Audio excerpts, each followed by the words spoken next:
Ada pertanyaan yang bisa dianggap sederhana, tetapi susah menjawabnya. Pertanyaan itu adalah, apakah hidup itu? Apakah hidup itu? Saudaraku sekalian, kalau seseorang gagal menemukan jawaban atas pertanyaan ini, maka ia juga akan gagal dalam kehidupan ini. Kalau seseorang tidak mengerti jawaban dari pertanyaan ini, pasti jalan hidupnya salah. Jalan hidupnya sesat. Kenyataannya, saudaraku, banyak orang yang gagal menjawab pertanyaan ini. Banyak orang yang gagal menjawab pertanyaan ini. Konyolnya, mereka tidak tahu bahwa mereka tidak mengetahui jawabannya. Mereka sudah menganggap bahwa mereka sudah tahu. Banyak orang buta tapi tidak tahu bahwa dia buta. Dan kalau orang buta seperti ini menuntun orang buta, jadi apa? Tapi fakta itu ada dan Tuhan Yesus sendiri mengatakan orang buta menuntun orang buta. Nah, saudaraku sekalian, kalau kebenaran Injil tidak mencelikkan mata pengertian mereka, maka mereka akan tetap buta sampai selamanya. Sebab hanya Injil yang bisa menjawab dengan sempurna apakah hidup itu dan bagaimana menggelar hidup tersebut. Saudaraku sekalian, biasanya dalam memahami hidup, seseorang hanya menghubungkan dengan kegiatan yang dilakukan manusia pada umumnya. Dan anak manusia belajar dari orang lain mengenai hidup ini. Padahal, saudara, lingkungan yang tidak mengenal kebenaran akan menggores dalam, mentato jiwanya, membangun konsep hidup yang salah, yang sampai level tertentu konsep itu tidak bisa diubah lagi. Dan itu juga terjadi atas kehidupan orang-orang Kristen. Sampai konsepnya mengenai hidup tidak bisa diubah, padahal salah. Saya mengerti betapa beratnya perjuangan untuk merubah konsep yang salah ini. Betapa beratnya, betapa sulitnya. Sejak kecil sudah melihat potret kehidupan manusia di sekitarnya. Dan dari potret itulah, saudaraku, terlukis di atas kanvas hidupnya mengenai kehidupan, konsep hidup. Sejak kecil harus sekolah, kuliah, berkarir, bekerja, menemukan teman hidup, meneruskan generasi dengan anak-anak yang cakap, memiliki fasilitas hidup seperti rumah, mobil, dan kalau bisa lebih banyak, lebih baik, lebih mahal. Akhirnya memiliki tunjangan hari tua. Itulah hidup. Dan ini terpatri dalam jiwa kita. Dan kalau saya jujur mengatakan, saudaraku, tidak saya lebih-lebihkan dan tidak ada maksud apa-apa. Jujur, jarang saya menemukan orang yang berhasil merubah konsep hidup. Jarang saya menemukan, bukan tidak ada. Sedikit sekali orang yang berhasil merubah konsep hidup yang salah ini. Jadi yang dia miliki mengenai konsep hidup adalah, yaitu sejak kecil harus sekolah, kuliah, berkarir, bekerja, menemukan teman hidup, meneruskan generasi dengan memiliki anak-anak yang cakap, ya, lalu memiliki fasilitas, dan makin lengkap fasilitas itu, hidup akan terasa lebih lengkap, ya, rumah, mobil dan lain sebagainya. Akhirnya memiliki tunjangan hari tua. That's it, his life. Dan jarang sekali, sedikit orang yang benar-benar bisa merubah konsep hidupnya ini.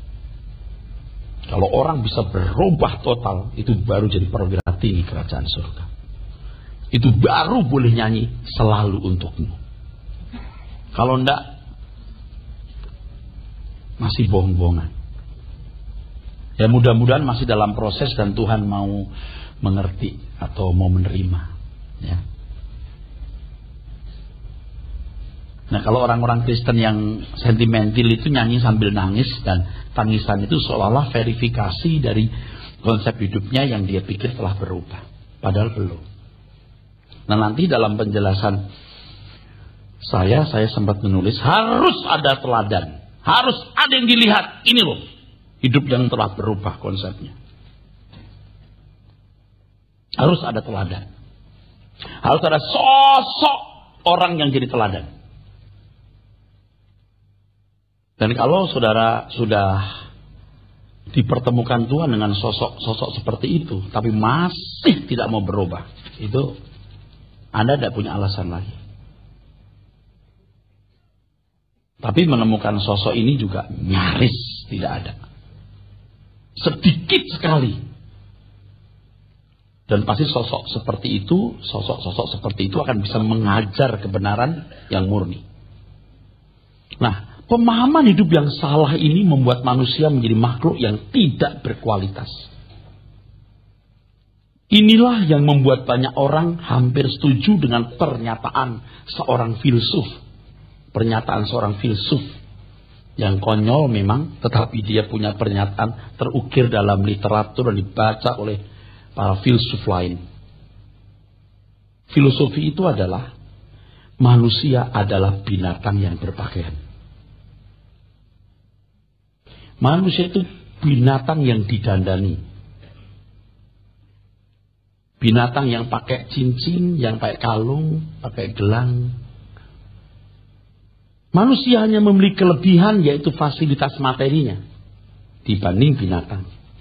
Tetapi pada hakikatnya sama-sama mempertahankan hidup.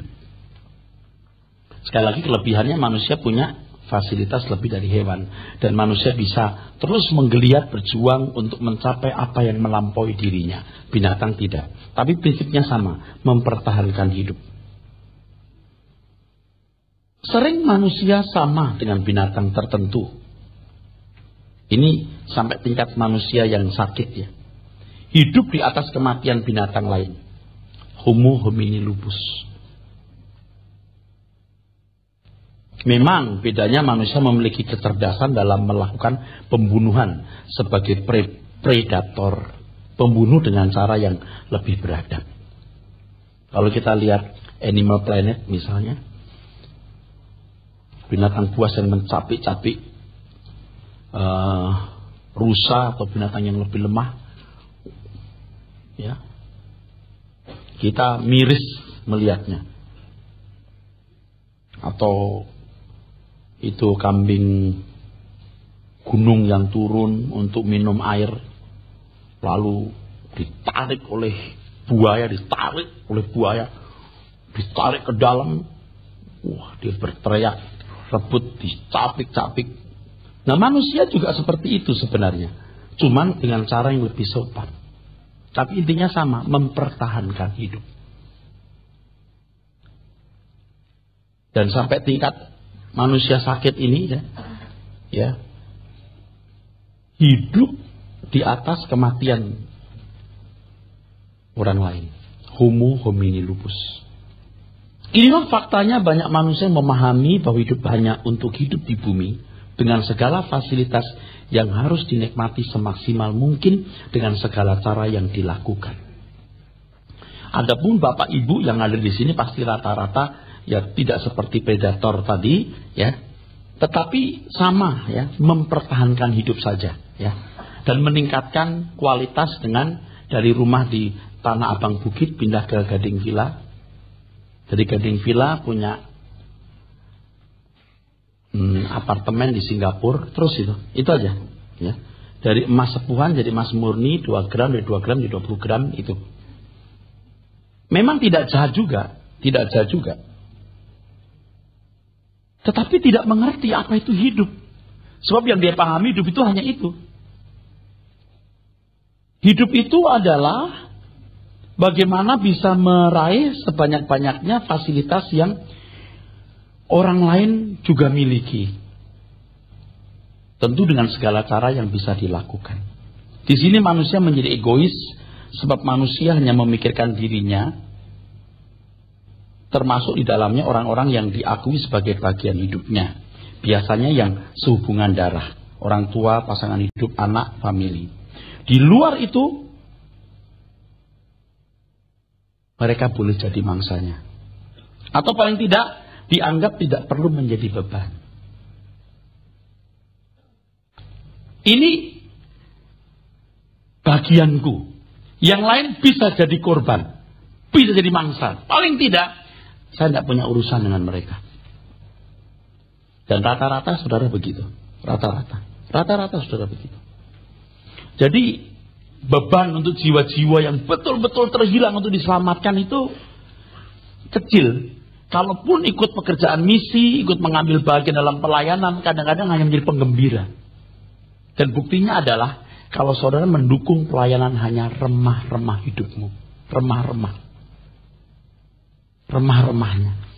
Oke, ini kita harus jujur di diri kita. Seberapa kita menangisi jiwa-jiwa. Seberapa kita mau menyelamatkan orang lain. Seberapa benar-benar kita punya beban untuk melihat penderitaan orang lain. Nah, kehidupan seperti ini sering dianggap wajar. Wajar, sebab hampir semua manusia juga begitu. Termasuk di dalamnya orang-orang Kristen. Tentu yang tidak mengenal kebenaran. Orang-orang Kristen yang mengenal kekristenan hanya sekedar agama, ya, yang dijalaninya dengan pergi ke gereja atau ikut mengambil bagian dalam aktivitas pelayanan gerejani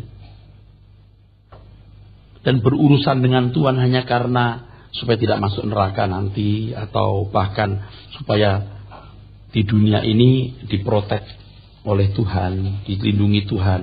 Wah, itu orang Kristen yang terhilang sebenarnya. Dia belum mengerti apa hidup dan belum menemukan hidup itu di dalam konteks konkret hidupnya. Belum. Nah, untuk memahami kehidupan dengan benar, manusia harus mengenal dirinya. Mengenal dirinya sesuai dengan apa yang diajarkan Tuhan Yesus. Who am I?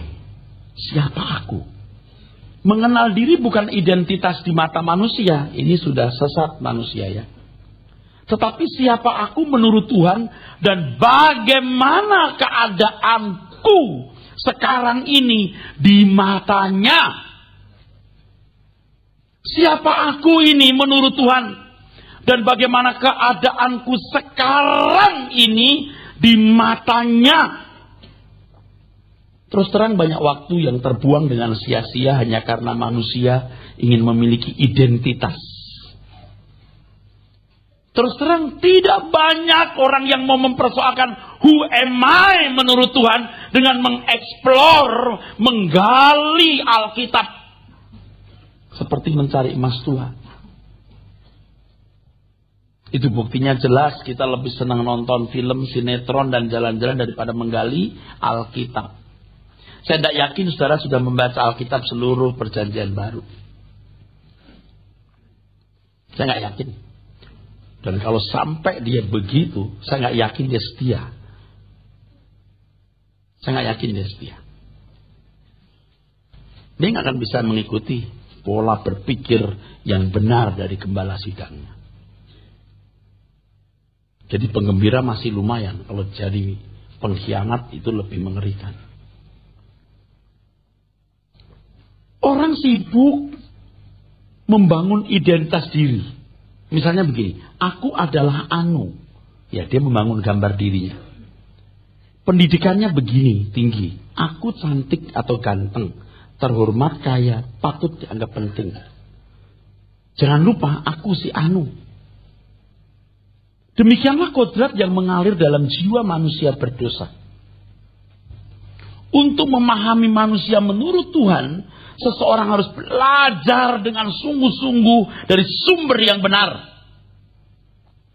Dan menjadi orang Kristen itu berarti menjadi mahasiswa sekolah tinggi teologi. Dosennya tentu Tuhan Yesus, dan saya adalah asdosnya, asisten dosen. Harus belajar teologi dengan benar. Hal ini sangat penting. Sebab orang yang tidak mengenal dirinya dengan benar, tidak akan mengenal Tuhan dengan benar, dan tidak akan pernah bisa menempatkan dirinya secara benar pula di hadapan Tuhan. Dan saya harus mengatakan jujur, banyak di antara saudara yang masih miskin. Saya bersyukur ada orang-orang yang memburu kebenaran begitu hebat. Nanti dia akan mengalami revolusi iman. Walaupun lewat tahapan-tahapan yang ketat, tetapi pasti dia bertumbuh, dia berubah. Nah, kepada saudara-saudara aktivis ya, jangan begini. Sebelum jadi aktivis, duduk manis dengar firman. Begitu jadi aktivis, tidak duduk manis. Dan itu sudah terbukti. Jadi malah nggak berkembang setelah jadi aktivis. Aduh, capek deh. Banyak hal yang diurus dalam pelayanan, tapi tidak sungguh-sungguh belajar firman. Jangan rasa sudah pinter. Saya saja juga merasa belum mengerti banyak. Makanya orang harus terus belajar. Saudaraku sekalian yang kasih, harus dipahami dengan sepenuhnya bahwa manusia itu adalah makhluk ilahi. Makhluk ilahi. Man of God. Ini bukan berarti manusia itu adalah dewa atau bisa menjadi Allah. Tapi kalau saudara membaca 1 Timotius pasal 6 ayat 11, tidak ragu-ragu firman Tuhan mengatakan bahwa kita man of God, manusia Allah. Sebab memang kita ini punya fisik memang dari Adam, dari bumi. Tetapi isinya ini dari Allah. Dan tidak berlebihan saya mengatakan bahwa kita memang diperanakkan oleh Allah. Sebab kita ini memang berasal dari Allah. Kita bukan Allah. Roh manusia itu adalah roh dari Allah. Hanya makhluk satu ini yang disebut man of God. Itu luar biasa, saudaraku. Tubuhnya dari bumi, the dust of the ground. Adam. Tetapi isinya adalah nismat hayim. Itulah sebabnya Alkitab tidak ragu-ragu menulis kata anak-anak Allah. Kejadian 6 ayat 1 sampai 4. Yohanes 1 ayat 12-13. Dan banyak lagi ayat yang menunjukkan hal ini, saudaraku. Kita ini anak-anak Allah. Makhluk ilahi, saudaraku. Jadi sebutan anak Allah itu sebenarnya bukan hanya status. Tapi memang demikian kenyataannya. Dan Allah pun menyatakan, aku menjadi bapamu. Dan kamu akan menjadi anak-anakku laki-laki dan anak-anakku perempuan. Demikianlah firman Tuhan yang Maha Kuasa. Ya, 2 Korintus 6 ayat 18. Nah ini kita baca. Kita baca. 2 Korintus pasal 6, saudaraku sekalian, ayat 18. Dan aku akan menjadi bapamu, dan kamu akan menjadi anak-anakku laki-laki dan anak-anakku perempuan. Demikianlah firman Tuhan yang Maha Kuasa. Ini ya, ayat ini sering dilewati. Tapi satu hari kelak, ketika orang berhadapan dengan yang Maha Kudus Allah Israel, dia ingin mendengar suara ini. Aku akan menjadi bapamu, dan kamu akan menjadi anak-anakku laki-laki dan anak-anakku perempuan. Sekarang orang bisa berkata, sebodoh. Apa sih artinya jadi anak Tuhan? Bahkan mungkin kita seperti anak-anak yang nyanyi tanpa pikiran, tanpa perasaan, tanpa pengertian. Saya senang jadi anak Tuhan. Tanpa perasaan, tanpa pengertian. Bagaimana bisa mengerti kalau kita tidak belajar? Dengan memahami bahwa manusia adalah makhluk ilahi, maka kita yang diproses untuk masuk penyelamatan ini atau sedang diproses dalam keselamatan Yesus Kristus, berusaha bagaimana menjadi makhluk ilahi seperti yang dipolakan Bapa di surga, yang dipetakan oleh Bapa di surga, Sang Pencipta kita. Dan hal itu harus diusahakan dengan sangat serius. Berhubung manusia telah kehilangan kemuliaan. Kemuliaan sebagai man of God. Kemuliaan sebagai makhluk ilahi. Keselamatan itu membawa kita kembali menjadi manusia seperti rancangan Tuhan.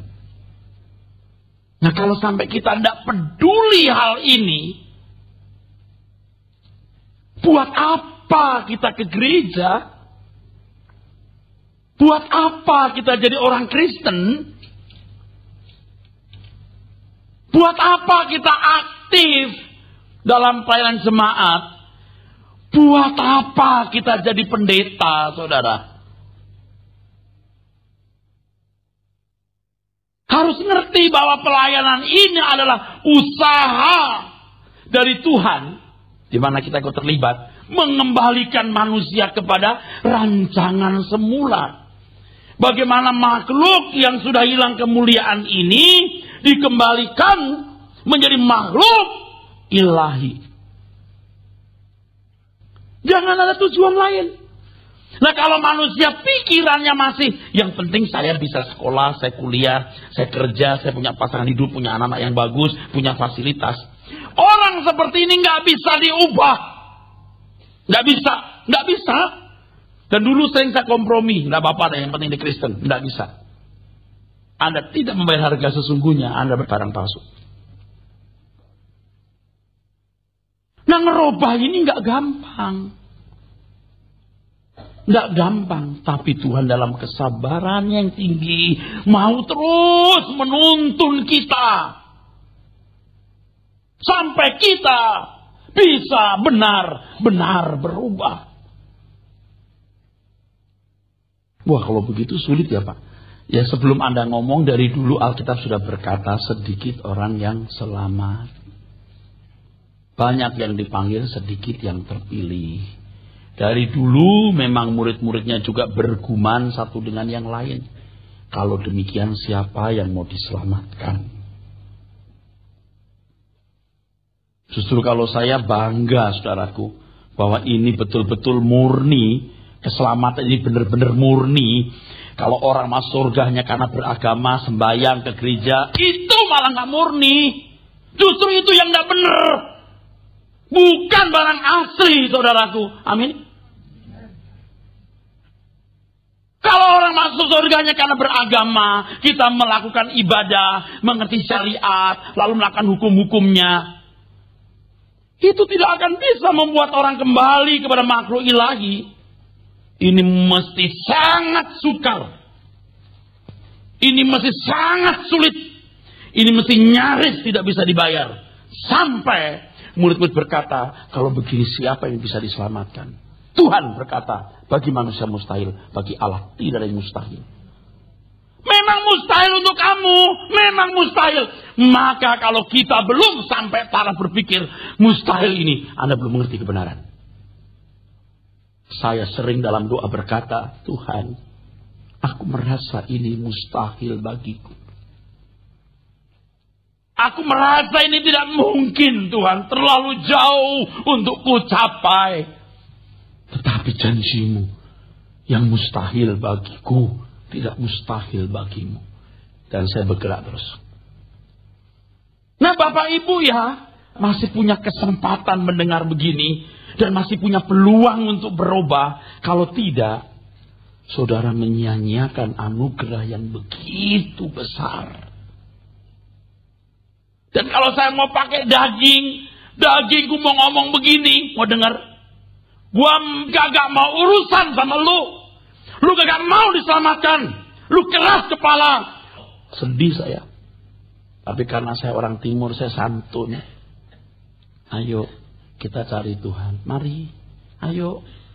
Tapi kalau dagingku mau ngomong jujur, saya mau berkata keras kepala nih orang, gak mau ngerti nih. Emang gak mau selamat ini. Belum lihat api kekal. Tapi saya tidak mau ikuti dagingku. Aku dilatih Tuhanku untuk berjalan sesuai dengan pikiran perasaannya. Walaupun saya terseok-seok. Biar didengar semua orang. Kalau ada kata yang lebih keras dari ini, mesti dipakai. Sebab kerasnya api neraka harus diimbangi dengan pernyataan yang keras. Supaya orang sadar dan bertobat. Wah, harus marah-marah. Saya tidak dibayar untuk marah. Khotbah saya ini tidak bisa dibayar pakai duit. Harus ada usaha serius. Maka dikatakan di 2 Korintus 6 tadi, ayat 17. Mungkin dibaca dari ayat yang ke-16 supaya nyambung. Apakah hubungan bait Allah dengan berhala? Karena kita adalah bait dari Allah yang hidup menurut firman Allah ini. Aku akan diam bersama-sama dengan mereka dan hidup di tengah-tengah mereka. Dan aku akan menjadi Allah mereka dan mereka akan menjadi umatku. Tidak ada makhluk manusia yang pernah mimpi Tuhan semesta alam yang maha kudus, maha agung, maha mulia, yang tidak terbatas, berkenan hadir di tengah-tengah umat, untuk hidup di tengah-tengah umat. Itu luar biasa.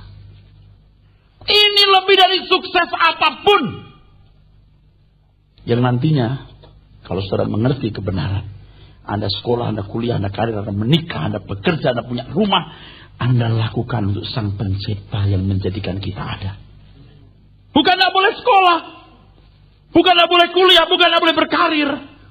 Tetapi apapun yang kita lakukan untuk kemuliaan Tuhan.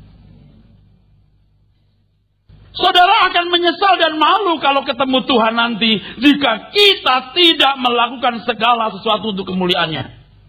Yang mau saja masih tersiap-siap loh. Tidak gampang. Karena daging kita sering memberontak. Tidak menurut. Apalagi yang tidak sungguh-sungguh, tidak sengaja mau belajar. Tidak akan bisa berubah. Aku akan menjadi Allah mereka dan mereka akan menjadi umatku. Aduh.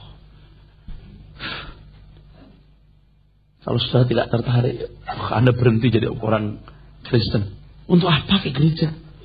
Ini bisnisnya Tuhan. Mengembalikan saudara kepada rancangan semula milik makhluk ilahi. Terus? Sebab itu, keluarlah kamu dari antara mereka, dan pisahkanlah dirimu dari mereka, firman Tuhan. Dan janganlah menjamah apa yang najis, maka aku akan menerima kamu. Untuk diterima sebagai anak Allah yang digolongkan sebagai man of God, bangsawan surgawi, aristokrat surgawi, ternyata bersyarat manusia harus meninggalkan cara hidup yang salah. Harus meninggalkan cara hidup yang salah. Meninggalkan cara hidup yang salah sama dengan apa yang dikatakan oleh Petrus. Ditebus dari cara hidup yang sia-sia.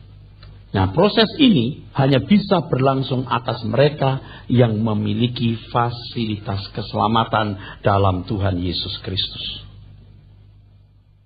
Jadi kalau kita lihat ada orang non-Kristen masuk Kristen, jangan terlalu senang. Kalau dia cuma masuk Kristen tok, itu percuma.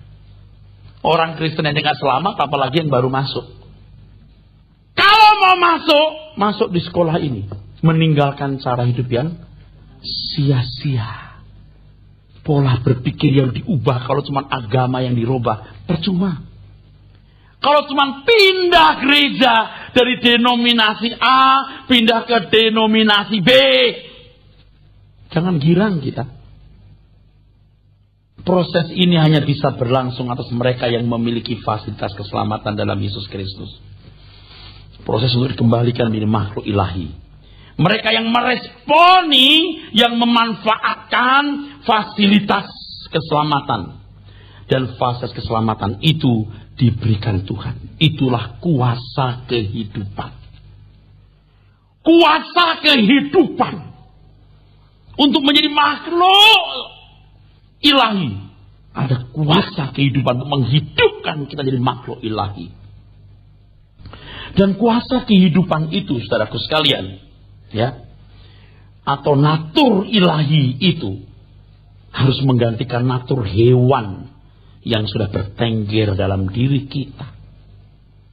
Dan kuasa kehidupan itu menyangkut satu, penebusan oleh darah Yesus Kristus. Tidak ada cara lain. Di bawah kolong langit ini tidak ada nama yang diberikan kepada manusia yang di dalamnya manusia peroleh keselamatan. Hanya nama Yesus. Keselamatan artinya usaha Tuhan mengembalikan manusia kepada rancangannya. Hanya oleh penebusan. Yang kedua, kuasa kehidupan itu juga terdapat dalam Injil. Injil itu kuasa Allah yang menyelamatkan. Dan kuasa kehidupan itu terdapat dalam Roh Kudus. Yang akan mencelikkan mata pengertian kita untuk mengerti kebenaran. Dan yang terakhir, kuasa kehidupan itu penggarapan Tuhan setiap hari. Melalui segala peristiwa yang terjadi. Sebab melaluinya Tuhan mau menjadikan kita serupa dengan anaknya. Saudaraku sekalian, kalau kita tidak memanfaatkan fasilitas itu, berarti kita tidak menghargai keselamatan yang Tuhan sediakan. Ini anugerah yang tiada tara. Ini anugerah yang tiada tara. Kalau kita mengerti keluar biasaan dari anugerah ini, kita nggak akan minta apa-apa sama Tuhan. Tuhan, aku minta supaya tahun depan aku punya rumah. Oh Tuhan, aku belum menikah, aku minta jodoh. Oh Tuhan, nggak akan minta itu. Tapi kalau saudara masih tingkat itu, oke lah. Yuk, masih bersama saya temenin. Tapi kalau kamu mau menemani aku seperti aku belajar menemani Tuhan, jangan minta yang enggak. Jadi kalau di gereja orang ngajar yang enggak, minta ini, ayo klaim janjinya. Janji yang mana? Aku ingat janjimu. Janji yang mana? Aku ingat janjimu Tuhan. Nanti saya dikira melawan arus, dan memang melawan arus. Sering kita dengar orang menyanyi, aku ingat janjimu, aku pegang janjimu. Janji yang mana? Coba janji yang mana sih sebenarnya? Itu pasti ayat yang ditafsirkan sendiri dan lalu jadi janji. Ini konyol banget loh. Kita bisa ketemu anak seperti itu. Mama kan janji waktu itu kita mau jalan-jalan. Kapan nak? Waktu itu. Bukan begini maksud mama itu. Begini nak. Oh enggak janji mama. Mama enggak janji. Maksud mama itu begini. Tapi ditafsirkan janji. Konyol tak kira-kira? Anda masih bersama saya? Kalau kita lihat anugerah ini, kita tidak akan minta apa-apa. Kecuali buat aku mengerti rahasia Injilmu. Buka pikiranku mengerti rahasia Injilmu. Bentuk aku, garap aku Tuhan. Supaya natur ilahi berkembang, bertumbuh dalam diriku. Banyak orang menggeser pentingnya anugerah ini dengan kesenangan sementara. Dan tindakan itu sama dengan menolak keselamatan yang Tuhan sediakan loh. Ini seperti Esau yang menukar hak kesulungannya dengan semangkok makanan. Sementara waktu. Dan banyak hal-hal yang kita pikir tidak mengganggu keselamatan kita. tapi bisa menjadi alat iblis menghentikan laju pertumbuhan kita dalam Tuhan. Nah, kuasa itu membuat kita mampu bertahan menghadapi serangan gencar yang tiada henti dari iblis yang seperti singa berjalan keliling mengaum itu. Setan itu cerdas, kuat dan intensif menyerang. Kalau seseorang tidak memanfaatkan kuasa kehidupan yang Tuhan berikan, maka seseorang tidak mampu bertahan. Apalagi memulihkan dirinya. Memulihkan diri bertumbuh secara benar untuk menjadi man of God. Kita ini kan sakit. Sakit, Pak. Tidak mau ngalah, gampang tersinggung, mau menang sendiri. Sakit. Dan yang bisa memulihkan itu kuasa kehidupan Allah. Penebusan oleh darah Yesus Kristus. Prinsip-prinsip kebenaran dalam Injil. Roh Kudus sebagai pendamping. Dan segala peristiwa yang Tuhan izinkan terjadi dalam hidup kita. Sering, saudaraku, kesembuhan yang kita alami dalam jiwa kita lewat masalah-masalah yang kita alami. Nah, kalau orang tidak ngerti, sedikit-sedikit punya masalah, doakan supaya masalah ini lewat. Tengking dong. Masalahmu tengking. Padahal masalah itu vitamin jiwa. Nutrisi rohani. Sehingga tidak memiliki pemulihan. Kuasa kehidupan itu tidak fungsional di dalam hidupnya. Jadi kalau seseorang tidak memanfaatkan kuasa kehidupan yang Tuhan berikan, maka ia tidak akan tahan menghadapi serangan kuasa gelap, pengaruh-pengaruh dunia sekitar ini. Akhirnya juga jatuh dengan pola dan gaya hidup manusia seperti yang lain. Nggak ngerti apa itu hidup. Nah, prinsip-prinsip kebenaran Injil itu akan membuka pikiran kita untuk mengerti apa itu hidup. Roh Kudus akan menolong kita memahami kebenaran itu. Nah, di situ terjadi kesembuhan-kesembuhan dan pemulihan-pemulihan di dalam jiwa kita yang rusak. Dunia yang kelihatan ini, alam yang kelihatan ini paralel dengan alam yang tidak kelihatan. Apa alam rohani?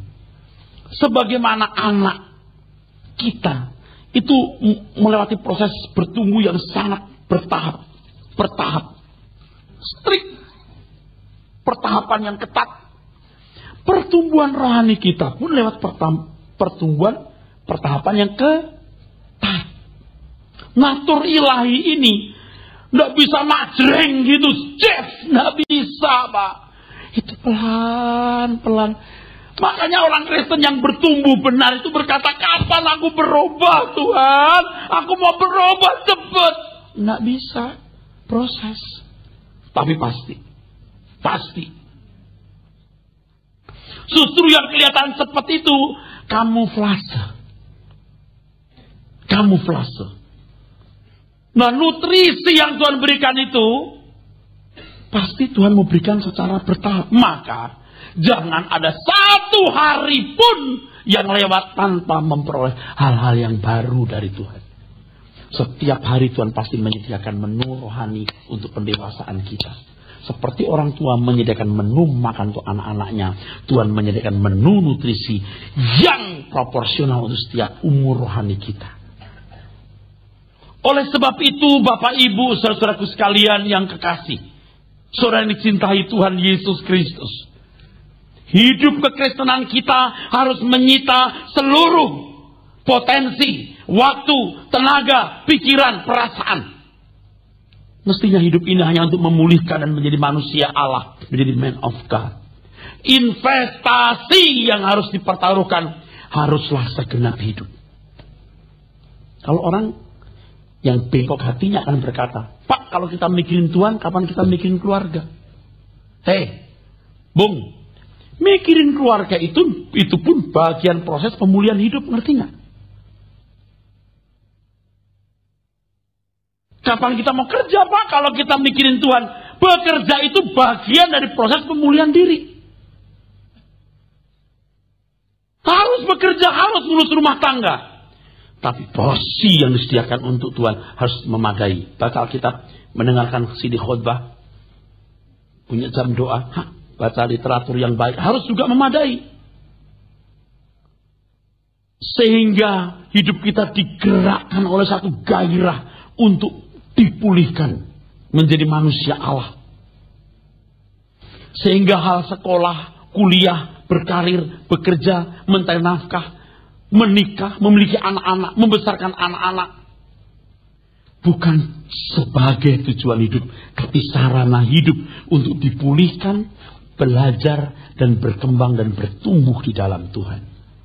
Kalau orang tidak pernah mengalami pergumulan dalam rumah tangga, pergumulan dalam bisnis, sulitnya jujur di pekerjaan, dia tidak akan mengerti bagaimana mengembangkan kodrat ilahi atau natur ilahinya. Amin. Harus dilewati. Oleh sebab itu, penebusan darah Yesus, prinsip Injil, pendampingan Roh Kudus, pengertian-pengertian yang dibukakan harus menyertainya. Nah, di sini kita bisa mengerti mengapa Tuhan Yesus berkata, jangan kumpulkan harta di bumi, kumpulkan harta di surga. Dan kamu tidak bisa mengabdi kepada dua Tuhan. Ini tidak membuat saudara jadi manusia aneh. Lalu tiap hari ke gereja. Justru yang tiap hari ke gereja itu something wrong, kecuali full timer. Memang ada pemimpin departemen yang begitu sibuk, saya bisa mengerti. Tapi tidak semuanya mesti begitu, karena kita punya tanggung jawab masing-masing. Kita tidak bisa mengabdi kepada dua Tuhan, berarti hanya mengabdi kepada Tuhan saja. Dan komitmen itu harus mengalir di dalam jiwa kita, di setiap sel-sel darah kita. Untuk itu kita semua harus belajar terus memahami bentuk hidup, lifestyle, gaya hidup anak-anak Allah yang benar. Bagaimana itu? Belajar firman. Lalu harus ada teladan. Dan menyadari hal ini, saudaraku, tidak bisa tidak. Yang namanya aktivis gereja, yang namanya pengurus, apalagi pendeta, harus punya keteladanan. Kalau tidak belajar kebenaran dan tidak melihat keteladanan, sulit jemaat mengerti apa maksudnya menjadi manusia ilahi. Dan mereka tidak pernah memiliki hidup seperti itu dan tidak pernah dipulihkan. Mungkin pada waktu saudara mulai sungguh-sungguh berjalan dalam kebenaran, Anda dalam tanda kutip dianggap ekstrim, aneh. Orang mungkin tidak bisa membaca saudara punya gerak hidup, tidak bisa memetakan hidup saudara. Mau apa sih orang ini? Jalanlah terus. Ada orang-orang yang memang tidak mengerti. Buat mereka saudara itu bau busuk. Tapi buat orang yang tulus dan nuraninya bersih, itu bau harum.